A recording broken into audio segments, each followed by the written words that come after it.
Good morning बच्चों, एक बार फिर हमारे ऑनलाइन एजुकेशन चैनल में आपका स्वागत है।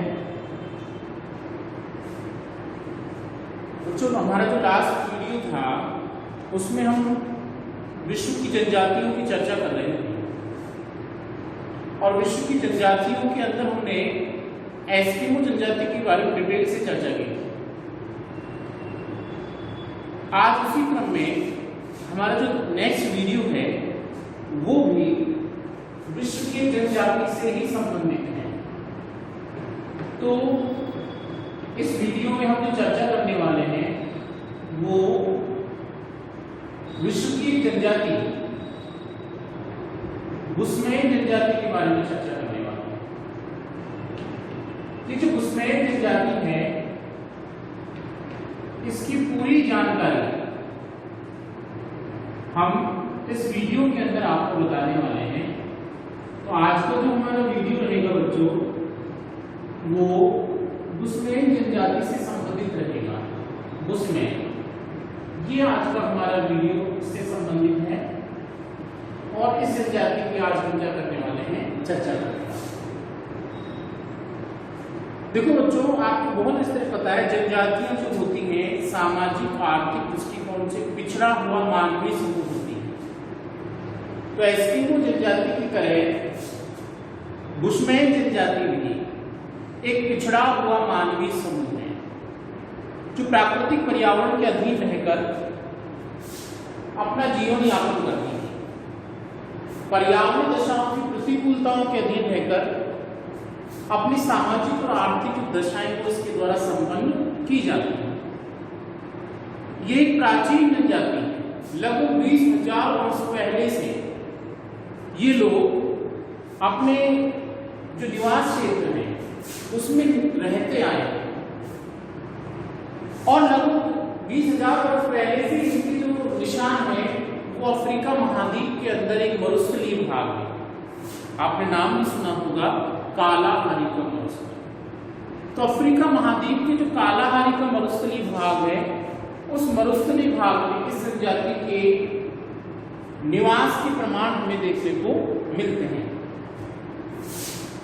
हालांकि देखो, पूरे अफ्रीका जो पूरा कालाहारी का मरुस्थल है उसमें ये जो जनजाति पाई जाती है इसको प्रादेशिक आधार पर अलग अलग नामों से भी जाना जाता है। कुछ जगह इस जनजाति को सांग कहते हैं, कहीं पर इसको रवि कहा जाता है, कहीं पर इसको बसारो कहा जाता है, कहीं पर इसको बुशमैन कहा जाता है। तो ये जो बुशमैन जनजाति है इसको प्रादेशिक आधार पर सांग के नाम से, रवि के नाम से या रवा के नाम से या बसारो के नाम से अलग अलग नामों से भी जाना जाता है। वर्तमान में उनकी स्थिति ऐसी हो गई है कि जो संख्या है वो घटकर लगभग 10,000 रह गई है। धीरे धीरे संख्या है उसमें क्या आती जा रही है, कमी आती जा रही है और वर्तमान में 10,000 लोग भी रह गए।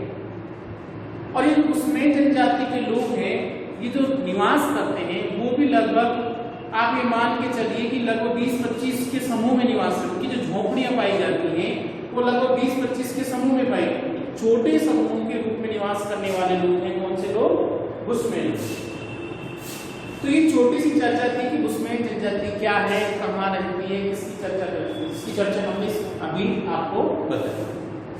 अब इसमें नेक्स्ट जो हमारा पॉइंट आएगा वो आएगा निवास क्षेत्र।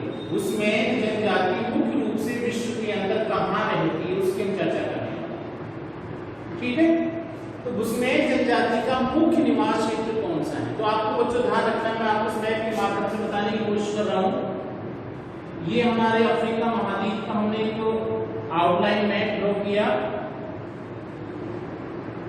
और इस आउटलाइन मैप के अंदर अफ्रीका जो महाद्वीप, आपको बहुत अच्छा ध्यान रखना है कि बुशमैन जनजाति है वो अफ्रीका महाद्वीप में रहती है। कौन से महाद्वीप में रहती है, अफ्रीका महाद्वीप। और अफ्रीका महाद्वीप के अंदर भी एक गर्म मरुस्थल है, शुष्क मरुस्थल है। ऐसा जो शुष्क मरुस्थल उसको कहा जाता है कालाहारी का मरुस्थल। कौन सा मरुस्थल कहा जाता है, कालाहारी का मरुस्थल। ध्यान देना बच्चों, ये बहुत अच्छा प्रश्न है आपके बोर्ड के एग्जाम के दृष्टिकोण से कि 1 नंबर का जो कौशल संबंधी प्रश्न आता है उसमें आपसे पूछा जा सकता है कि बुशमैन जनजाति का निवास कौन सा मरुस्थलीय भाग है। तो ध्यान देने वाली बात कौन सी है? कालाहारी का मरुस्थलीय भाग। तो जो उष्ण दशाएं पाई जाती हैं, जहां शुष्क दशाएं पाई जाती हैं, ऐसे शुष्क मरुस्थलीय क्षेत्र जिसे हम कालाहारी के मरुस्थल के रूप में जानते हैं, उसी के अंदर ये एस्किमो बुशमैन जनजाति मुख्य रूप से क्या करती है? निवास करती है। अब बच्चों ध्यान दो आपको कि जो बुशमैन जनजाति का जो निवास क्षेत्र है कालाहारी का मरुस्थल, इसको बेचुआना लैंड भी कहा जाता है। क्या कहा जाता है? बेचुआना लैंड। बेचुआना लैंड के नाम से भी जाना जाता है।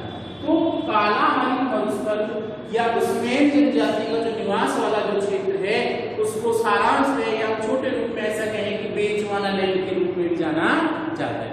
एक और चीज आपको ध्यान देनी है, इसका जो बेचुआना लैंड वाला जो भाग है, इसका जो विस्तार है, वो मुख्य रूप से हम ये मान के चले 18 डिग्री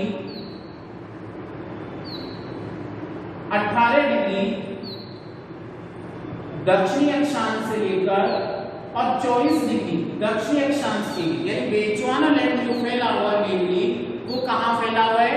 18 डिग्री दक्षिणी अक्षांश से लेकर 24 डिग्री दक्षिणी अक्षांश के बीच में जो एरिया फैला हुआ है, अफ्रीका महाद्वीप का जो भाग फैला हुआ है, जिसमें बुशमैन जनजाति निवास करती है, उसको बेचुआना लैंड कहा जाता है। ये भी आपके एग्जाम का प्रश्न है, बेचुआना लैंड का विस्तार कहाँ पाया जाता है? ध्यान दीजिएगा, 18 डिग्री दक्षिणी अक्षांश से लेकर 24 डिग्री दक्षिणी अक्षांश के बीच में अफ्रीका महाद्वीप के भाग को क्या कहा जाता है? बेचुआना लैंड।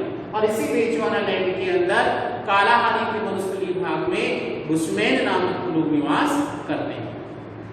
अब ध्यान देने वाली बात है, बेचुआना लैंड के अंदर भी कौन कौन से देश है जिसमें बुशमैन जनजाति मुख्य रूप से निवास करती है? एक तो आ जाएगा दक्षिणी अफ्रीका। कौन सा आ जाएगा बच्चों? दक्षिणी अफ्रीका। एक आपका आ जाएगा नामीबिया। कौन सा आ जाएगा? नामीबिया नामक देश है। एक कौन सा आ जाएगा? एक आ जाएगा बोत्सवाना। कौन सा आ जाएगा? बोत्सवाना। तो बच्चों ये ऐसे देश हैं जहां पर विशेष रूप से, प्रमुख रूप से हम ऐसी मान के चलें कि बुशमैन जनजाति के लोगों का निवास पाया जाता है। तो बेचुआना लैंड के रूप में ये पर्टिकुलर ऐसे देश है जहां पर बुशमैन जनजाति सर्वाधिक मात्रा में पाई जाती है, या इनका निवास क्षेत्र में मुख्य रूप से देखने को मिलता है। तो ये हमने चर्चा की थी कि बुशमैन जनजाति के लोगों को कहाँ रहते हैं और कैसी स्थिति में लोग रहते हैं। अब देखिए बच्चों, इनका जो निवास क्षेत्र, उसकी जलवायु संबंधी दशाएं कैसी, पर्यावरणीय दशाएं कैसी। जब आप जलवायु संबंधी दशाओं का, पर्यावरण दशाओं का आकलन करोगे तो अपने आप आपके सामने स्थिति स्पष्ट हो जाएगी कैसी विपरीत परिस्थितियों के अंदर ये लोग निवास करते हैं। जैसे हमने आपको एस्किमो में बताया था कि एस्किमो जो लोग हैं ध्रुवीय प्रदेशों के निवासी, टुंड्रा प्रदेश के रहने वाले लोग हैं।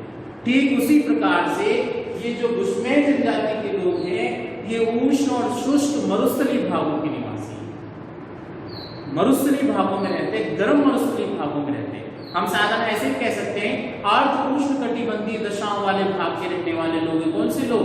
ये बुशमैन जो लोग हैं अर्ध उष्ण कटिबंधीय जलवायु संबंधी दशाओं के अंदर रहने वाले लोग हैं।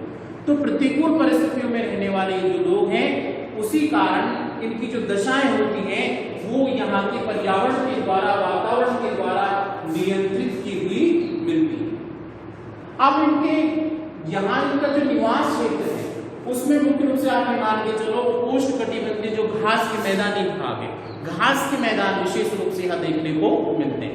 और जो घास के मैदानों की प्रधानता मिलती है बच्चों, उसी के कारण यहाँ पर बहुत सारे जीव जंतु पाए जाते हैं, जंगली जीव जंतु पाए जाते हैं। चाहे हम यहाँ पे हिरण की चर्चा करें, चाहे हम शियाल की चर्चा करें, या फिर भालू की चर्चा करें, या फिर हम बतख की चर्चा करें, या फिर हम आप ये मान लीजिए लकड़बग्घे की चर्चा करें। तो घास प्रदेशी क्षेत्र होने के कारण यहाँ पे जंगली जीवों की प्रधानता पाई जाती है, और जंगली जीवों की प्रधानता मिलने के कारण ही बुशमैन जनजाति ने इस क्षेत्र को अपने निवास क्षेत्र के रूप में चुना, ताकि आसानी से इनका जीवन यापन हो सके, और जीवन यापन की प्रक्रिया के साथ साथ में भोजन संपत्ति जो आपूर्ति वो भी यहाँ पे पर्याप्त मात्रा में उपलब्ध हो सके।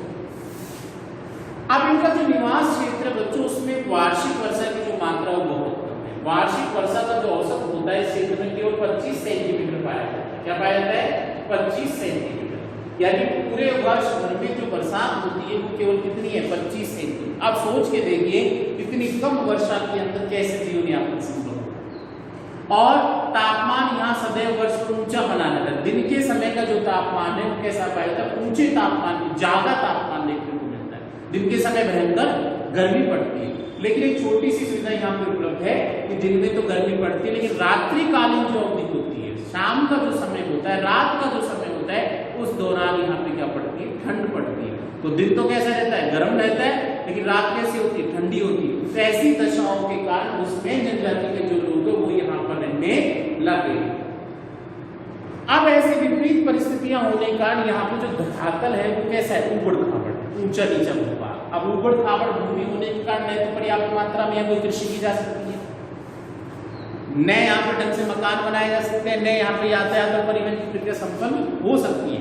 तो प्रतिकूल परिस्थितियां होने के कारण यहाँ पे क्या पाई जाती है, घास तो मिलती है, साथ साथ में जो कटीली झाड़ियों की प्रधानता पाई जाती है, शुष्क वनस्पति की प्रधानता मिलती है। ऐसी कटीली झाड़ियों और शुष्क वनस्पति की प्रधानता मिलने के कारण पर्याप्त मात्रा में पशु पाए जाते हैं, जंगली पशु पाए जाते हैं, और जंगली पशुओं के माध्यम से ही ये लोग क्या करते हैं, अपने जीवन यापन की प्रक्रिया संपन्न करते हैं। अब देखते हैं बच्चों का शारीरिक स्वरूप कैसा होता है। देखो उसमें जनजाति के जो लोग हैं वो निग्रिटो प्रजाति से संबंधित, आपको बहुत ऐसे पता होना चाहिए कि अफ्रीका महाद्वीप के अंदर जो प्रजाति पाई जाती है वो निग्रिटो प्रजाति से संबंधित है, और उसमें जनजाति वो भी किसका प्रतिनिधित्व करती है, निग्रिटो प्रजाति का प्रतिनिधित्व करती है। तो जैसे निग्रिटो प्रजाति का प्रतिनिधित्व होने वाला, आपको ध्यान देने वाला है कि इनका जो त्वचा का वर्ण मिलेगा वो श्याम वर्ण में मिलने वाला है, छोटे नाटे कद के लोग होने वाले हैं। और साथ साथ हम देखेंगे नाटे कद के लोग होने के साथ साथ में और कुछ चर्चा करें तो इनकी आंखें वो ज्यादा चौड़ी नहीं होती, जैसे कुछ जनजातियों की आंखें क्या होती, ज्यादा चौड़ी होती, इनकी आंखें ज्यादा चौड़ी नहीं होती, और नई जबड़ा बाहर की ओर निकला होता है। और साथ साथ में क्या होता है, इनका हम देखें तो कमर जो होती है इनकी भारी होती है, कमर वाला जो भाग होता है इसको हम नितंब कहते हैं, वो भारी होते हैं। तो ये इसकी जनजाति कुछ विशेषताएं हैं कि आप ऐसा कहेंगे उसमें जनजाति की जो शारीरिक दशा है, कद कैसा होने वाला है, छोटा होने वाला है, त्वचा का वर्ण कैसा होने वाला है, ज्यादातर श्याम वर्ण में होने वाला है, और साथ साथ में हम देखें कि मांसल शरीर होने वाला है, लहरदार और भद्दे बाल होने वाले, काले बाल होने वाले। तो ये कुछ ऐसी दशाएं हैं, शारीरिक दशाएं हैं जो विशेष रूप से आपको उसमें जनजाति के लोगों के अंदर देखने को मिलने वाली। अब बच्चों सबके साथ साथ में छोटी चर्चा ये करते हैं कि ये लोग करते क्या है। तो इनकी आर्थिक क्रियाओं के बारे में चर्चा करेंगे, इसके बारे में चर्चा करेंगे, आर्थिक क्रियाओं के बारे में चर्चा करने वाले। तो देखो आर्थिक क्रियाओं का संबंध होता है जीवन यापन की प्रक्रियाओं से, अपना जीवन कैसे चलाते हैं, जीवन कैसे गुजारते हैं। अब से पहले आप बहुत सारी चीजें पढ़ चुके, ऐसी प्रतिकूल दशाओं में मानव का जीवन कैसा हो सकता है, इसका अंदाजा हम आराम से लगा सकते हैं। तो प्रतिकूल जलवायु संबंधी दशाएं होने के कारण, स्थलीय भाग के ऊबड़ खाबड़ होने के कारण, दिन के समय अधिक तापमान मिलने के कारण, वर्षा की मात्रा कम होने के कारण इनकी जो आर्थिक क्रिया है वो केवल आखेट और शिकार से जुड़ी हुई है। ये अपना जो जीवन यापन करते हैं पशुओं को मारकर या पशुओं से प्राप्त आखेट और शिकार के द्वारा ही करते हैं। इनका पूरा जीवन आखेट और शिकार पर निर्भर करता है। तो यहाँ जितने भी पशु पाए जाते हैं उनका ये लोग क्या करते हैं, शिकार करते हैं। अब शिकार करने के लिए फिर ये अलग अलग तरीके अपनाते हैं। कहीं पर तो क्या करते हैं, तीर कमान से शिकार करते हैं, कुछ जगह जैसे मान लो बड़ा जीव आता है तो उसको गड्ढे में फंसा दिए, गड्ढा खोद देते हैं, फिर घेर कर घुमाकर उस जीव को लाकर गड्ढे में डाल देते हैं। या फिर ऐसा करते हैं कीचड़ वाले भाग में जीव को ले जाया जाता है और कीचड़ में फंसाकर उसको मार दिया जाता है। कुछ जगह ऐसा किया जाता है, रस्सी के तार में फंदे बनाए जाते हैं और जीवों के पैर या मुंह उसमें फंस जाते हैं तो वो फंदों में। कुछ जगह ऐसी स्थिति आती है कि जीवों का शिकार जो तीर कमान होते हैं उन तीरों के आगे वाले भाग में जहर लगा लेते हैं, विष लगा लेते हैं और तीर से उसको।